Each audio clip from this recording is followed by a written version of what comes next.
Hello friends, welcome to my channel pharmacy वाले गुरुजी। मेरा आज का टॉपिक है non steroidal anti inflammatory drugs and antipyretics analgesics. तो फर्स्ट है इंट्रोडक्शन कि नशेड़ जो होते हैं वो होते क्या हैं। Chemically diverse but most are organic acids grouped together as these drugs have common analgesic and antipyretic effect and which have in higher doses anti-inflammatory effect। अब आपको ये पता होना चाहिए कि एनाल्जेसिक होते क्या हैं। एनाल्जेसिक होते हैं these are the drugs that are used for the treatment of analgesia, मतलब जो भी हमें पेन होती है उसकी ट्रीटमेंट में जो हम ड्रग यूज़ करते हैं उनको बोलते हैं एनाल्जेसिक। नेक्स्ट है एंटीपायरेटिक। तो एंटीपायरेटिक क्या है? क्या drug? These are the drugs that are use for the treatment of fever. जो हमारे पायरोजेंस होते हैं वो फीवर काउज करते हैं, तो उनकी ट्रीटमेंट के लिए हम जो यूज़ करते हैं ड्रग्स उनको बोलते हैं एंटीपायरेटिक ड्रग्स। नेक्स्ट है एंटी इन्फ्लामेटरी ड्रग। तो एंटी इन्फ्लामेटरी ड्रग्स कौन सी होती हैं? These are the drugs that are used to treatment of the inflammation. These are known as anti inflammatory drugs.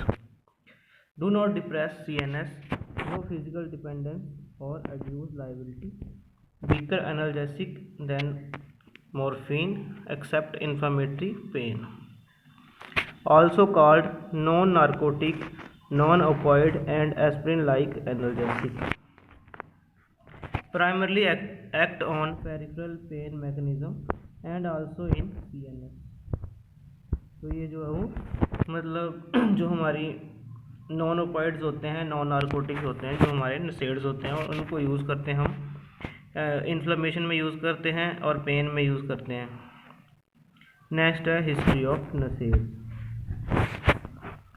Salix alba और वाइट बिलोबार्क सोडियम सैलिसिलेट 1875 में जो है वो फर्स्ट टाइम जो है नशेड्स जो है वो यूज़ किया था।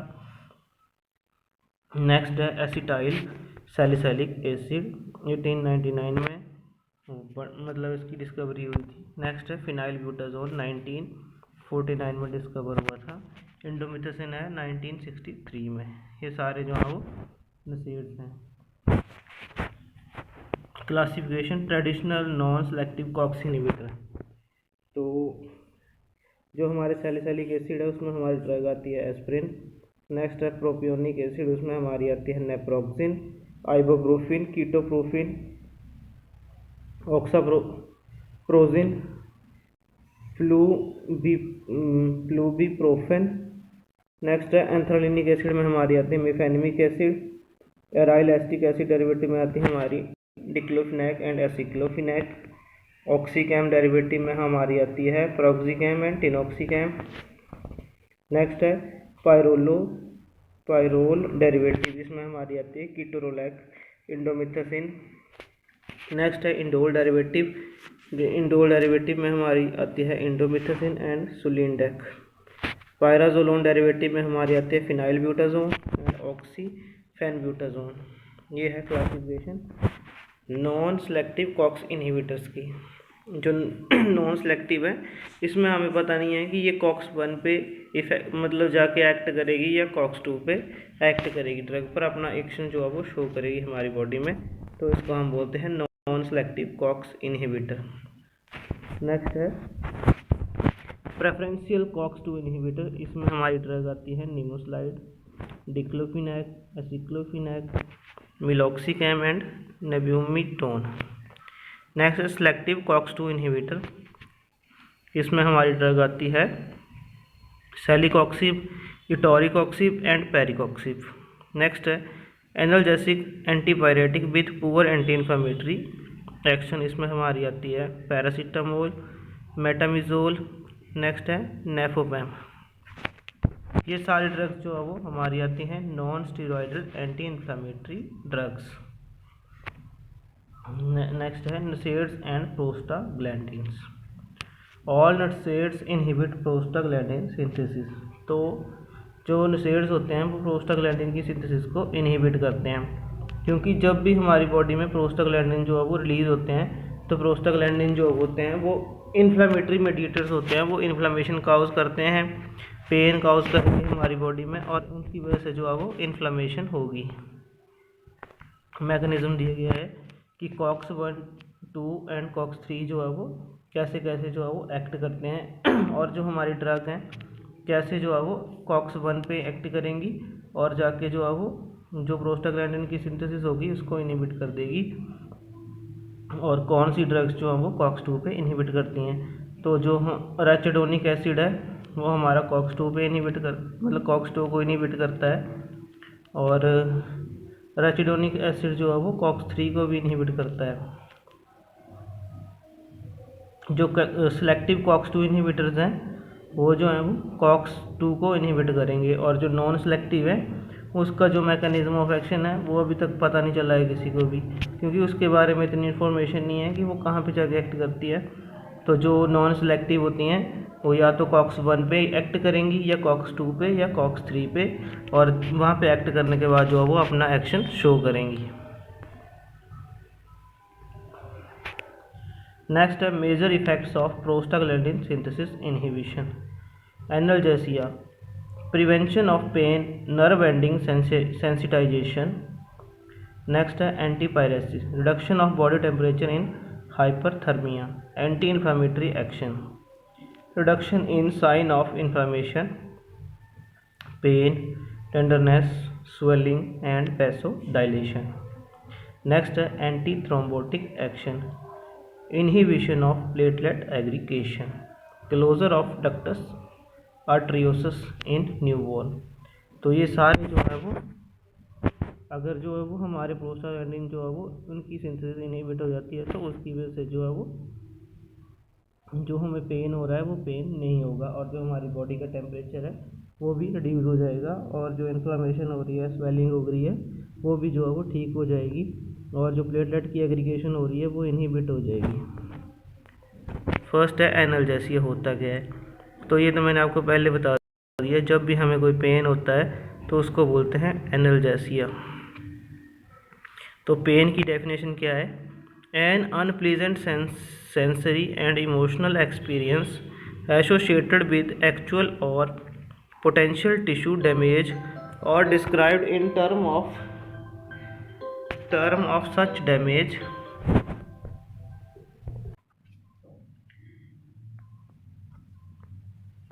तो ये है क्लासिफिकेशन ऑफ पेन। तो इसमें हमारी आती है ड्यूरेशन, और नेक्स्ट है पैथोफिजियोलॉजी। तो ड्यूरेशन में हमारा आ जाता है एक्यूट और क्रोनिक पेन। जो पैथोफिजियोलॉजी है उसमें हमारा आता है नोसिसेप्टिव एंड न्यूरोपैथिक, दो टाइप के पेन जो है वो होते हैं। तो एक्यूट और क्रोनिक पेन में डिफरेंस क्या है?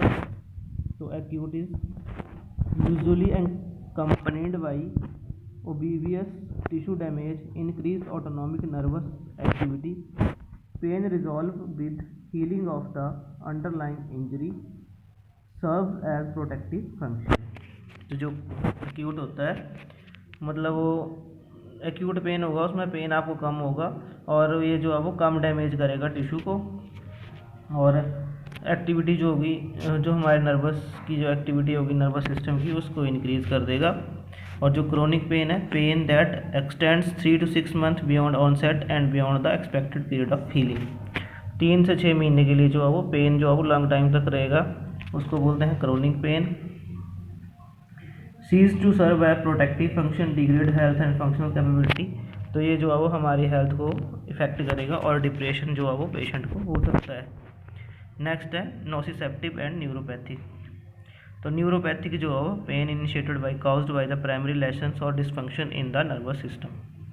तो न्यूरोपैथिक है वो होगा जो नर्वस सिस्टम है उसके द्वारा जो है वो अगर उसकी कोई डिसफंक्शनिंग हो जाती है उसकी वजह से जो पेन होता है उसको बोलते हैं neuropathic pain. Disproportionate to the stimulation of receptor.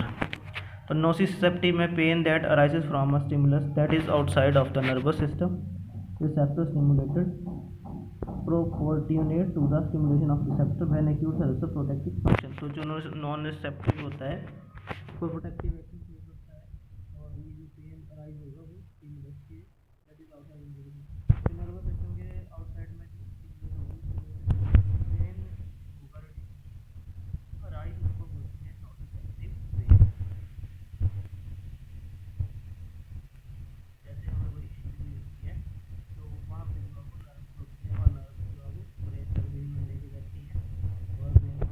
कि हमें पेन हो रही है तो हाथ को हम जैसे वहाँ से हटा लेते हैं, तो ये मतलब हमारे पेन की तरफ जो है वो नर्व हटा लेते हैं, तो उससे हमको समझ हो जाता है कि पेन हो रही है।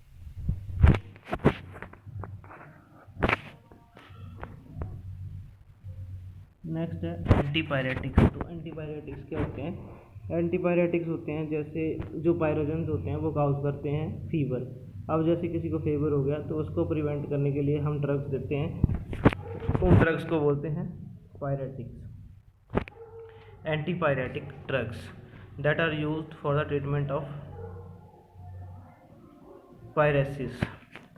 तो फीवर में जो ड्रग्स यूज़ होती हैं उनको हम बोलते हैं एंटीपायरेटिक ड्रग्स। नेक्स्ट है एंटी इन्फ्लामेटरी। तो एंटी इन्फ्लामेटरी ड्रग्स वो होती हैं जो इन्फ्लामेशन को रिड्यूस करती हैं। तो जैसे हमारी पैरासिटामोल होगी, पैरासिटामोल जो है वो हमारी एंटी इन्फ्लामेटरी ड्रग्स में आती है। ये जो है वो हमारी पेन जो इन्फ्लामेशन होती है उसको रिड्यूस करती है। एंटी प्लेटलेट एग्रीगेटर, जो प्लेटलेट की एग्रीगेशन होती है उसको जो प्रिवेंट करती हैं उनको बोलते हैं हम एंटी प्लेटलेट एग्रीगेटर्स। नेक्स्ट है ductus arteriosus. It is the shunt connecting the pulmonary artery to the aortic arch, maintained by local prostaglandin PGE2 and PGI2. Closes at birth, failure to close small doses of NSAIDs, aspirin और इंडोमिथसिन। Next है gastric mucosa जो है वो, तो हमारे जितने भी NSAIDs होते हैं अगर उनको हम हाई डोज में लेते हैं, ज़्यादा डोज में लेते हैं, तो जो हमारी गैस्ट्रिक म्यूकोसा होती है अंदर जो स्टमक में एक लेयर होती है उसकी जो है वो जो है वो लेयर है वो डैमेज हो जाती है। जैसे ही वो डैमेज हो जाएगी उसकी वजह से जो है वो अल्सर होने के चांसेस हो जाते हैं और ब्लड लॉस हो सकता है हमारे स्टमक में। तो ये जो है अगर हम NSAIDs को ज़्यादा कंसनट्रेशन में लेते हैं तो उसकी वजह से जो है वो हमारी गैस्ट्रिक म्यूकोसा जो लेयर है वो डैमेज हो जाती है, और जो डैमेज हो जाएगी तो उसकी वजह से अल्सर हो जाएंगे हमारे स्टमक में। नेक्स्ट है रीनल इफेक्ट। तो जो NSAIDs होते हैं अगर हम उनको ज़्यादा डोज में लेते हैं तो उसकी वजह से जो है वो हमारी किडनी जो है वो उसकी फंक्शनिंग जो है वो भी इफ़ेक्ट करती है, और उसकी वजह से जो हमारी किडनी है उसका रीनल परफ्यूजन जो है वो डिक्रीज़ हो जाता है।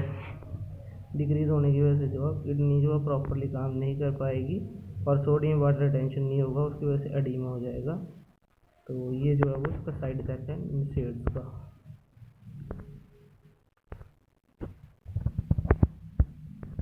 ये हमारे आगे फार्माकोलॉजिकल एक्शन क्या क्या है। फर्स्ट है मेटाबॉलिक इफेक्ट क्या क्या है। इंक्रीज़ करेगी सेलुलर मेटाबॉलिज्म को, जो भी हमारे NSAIDs होते हैं। Uncoupling of oxidative phosphorylation, increase heat production. Respiration में ये करेगी increase CO2 stimulate respiration, increase sensitivity of respiratory centre to CO2। तो रेस्पिरेशन में जो है वो अगर इसको लो डोज में देते हैं तो इंक्रीज करती है कार्बन डाइऑक्साइड की स्टिमुलेशन को। एस्प्रिन के बारे में बताया कि एस्प्रिन जो है वो हम क्यों यूज़ करते हैं। तो एस्प्रिन जो है वो एसिड बेस बैलेंस है। एस्प्रिन का यूज़ जो है वो एज हम पेन किलर भी यूज़ करते हैं, और जो हमारे प्लेटलेट्स होती हैं उनके लेवल जो है वो जब इंक्रीज़ हो जाता है हमारे ब्लड में तो उसको रिड्यूस करने के लिए भी हम जो है वो एस्प्रिन का यूज़ करते हैं, ताकि हमारा ब्लड जो है वो प्रॉपरली फ्लो करता रहे।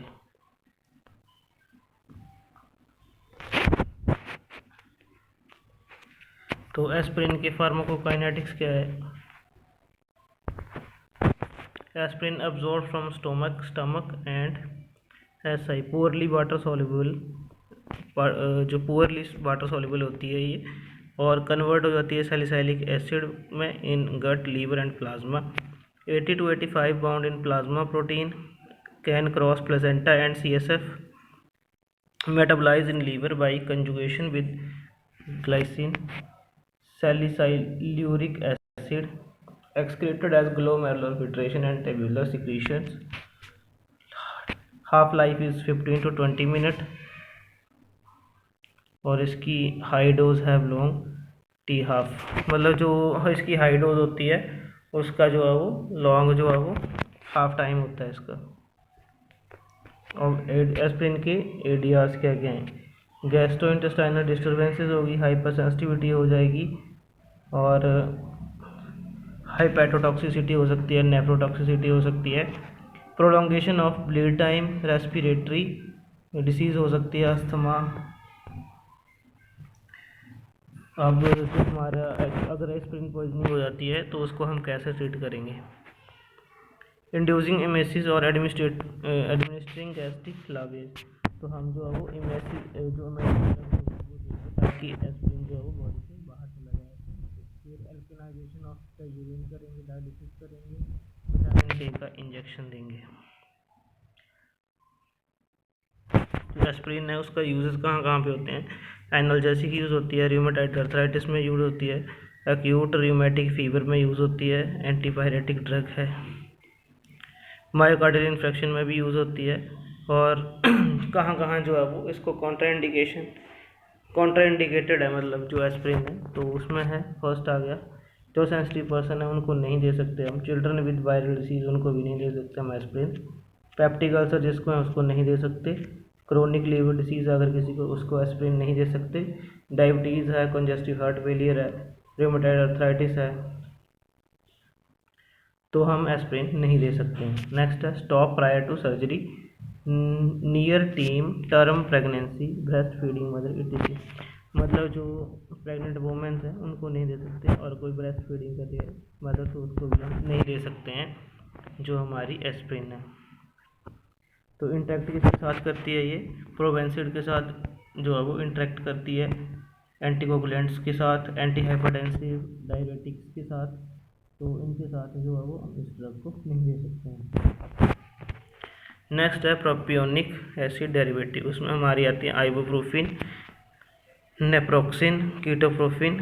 तो ये जो है वो हमारी analgesic, antipyretic, anti inflammatory drugs हैं और ये मोस्ट पोटेंट है। एडवर्स इफेक्ट क्या है इनके? Better tolerated than aspirin, indomethacin milder gastric discomfort, nausea vomiting cause करती है, गैस्ट्रिक ओरिजिन हो सकता है, CNS effect, headache, dizziness, blurring of vision, depression, rashes, itching, hypertense sensitivity. तो हमारे जितने भी नशेड्स हैं वो जो है वो हाइपर सेंसिटिविटी काज करते हैं। मिफेनिमिक एसिड जो है वो analgesic, antipyretic and weak anti inflammatory, inhibition of certain prostaglandin synthesis में हेल्प करता है। तो इसके एडवर्स इफेक्ट हैं diarrhoea, epigastric distress, skin rashes, dizziness and other CNS ADRs. इसका यूज़ करते हैं हम अगर सॉफ्ट टिश्यू है उसमें पेन हो रही है, मसल्स में पेन हो रही है, जॉइंट्स में पेन हो रही है, तो मिफेनिमिक एसिड जो है हम यूज़ करते हैं। नेक्स्ट है इनोलिक एसिड डेरिवेटिव, इसमें हमारी आती है प्रोक्सिकैम। तो अगर किसी को इन्फ्लेमेशन हो रही है और लॉन्ग टाइम से इन्फ्लेमेशन हुई है तो उसमें हम प्रोक्सिकैम यूज़ कर सकते हैं। जैसे रूमेटाइड अर्थराइटिस हो गया तो अर्थराइटिस में जो है वो हम यूज़ कर सकते हैं पिरोक्सिकैम। नेक्स्ट है इंडोमिथेसिन। तो इंडोमिथेसिन जो है वो ये भी हमारी गाउट और जो हमारा अगर किसी को रूमेटाइड अर्थराइटिस हो जाता है या गाउट हो जाता है तो ये जो है वो बेस्ट एंटी इन्फ्लेमेटरी ड्रग्स जो है वो यूज़ करते हैं। नेक्स्ट है पायराजोलम। तो मेटामिजोल जो है वो डेरिवेटिव है एमिडोपायरिन का। It is a potent and promptly acting analgesic, antipyretic and spasmolytic but a poor anti inflammatory and not uricosuric activity. इसका एडीआर है ए ग्रैनुलोसाइटोसिस, एनाल्जिन, नोवेल्जिन, अल्ट्राजिन। तो जो प्रेफरेंशियल कॉक्स-2 इनहिबिटर्स हैं उसमें हमारी आती है निमोसिड, डिक्लोफिनेक। ये जो है वो मेनली हमारे जो पेन किलर हैं वो यही यूज़ होते हैं। और पैरासीटामोल तो वो कॉमनली एंटीपायरेटिक जो किसी को फीवर होता है तो पैरासीटामोल ही यूज़ करते हैं। पैरासीटामोल की use most commonly headache, mild migraine, musculoskeletal pain, dysmenorrhoea, etc. First choice of drug है ये ऑस्टियोआर्थराइटिस में, not effective in rheumatoid arthritis. मतलब जो पैरासीटामोल है वो इफेक्टिव नहीं होती है। अब जो है वो टॉपिकल नसेड्स कौन कौन से हैं, नसेड्स आर आल्सो इफेक्टिव टॉपिकली। तो टॉपिकली जो है वो आजकल मार्केट में बहुत से जो है वो नसेड जो है वो अवेलेबल है। इसमें हमारी जो है डिक्लोफेनाक जो है वो प्रेजेंट होता है।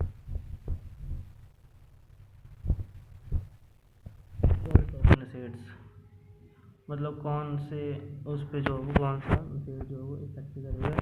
अगर किसी को moderate to mild to moderate pain हो रहा है तो पैरासिटामोल जो है वो और लो डोज से हम आइबुप्रोफेन जो है वो दे सकते हैं। अगर post operative acute short lasting pain हो रहा है तो कीटोरोलैक्स लिपियोनिक एसिड डेरिवेटिव जो है हम दे सकते हैं। हाइपरटेंशन है, किसी को हार्ट अटैक हो गया तो उसको कॉक्सिन इनहिबिटर देंगे। साथ में ये जो हमने बताया कि कौन कौन सी डिसीज़ है, अगर किसी को हुई है तो हम उसमें कौन कौन सा दे सकते हैं। कम्बिनेशन में हम देते हैं aspirin paracetamol, paracetamol ibuprofen diclofenac paracetamol, aceclofenac plus paracetamol भी हम देते हैं। मार्केट में जो है वो इसका कम्बिनेशन जो है वो अवेलेबल है। जीरोडोल पी के नाम से जो है वो फेमस है ये ब्रांड नेम। तो ये था मेरा आज का topic, non steroidal anti inflammatory drugs. Thank you.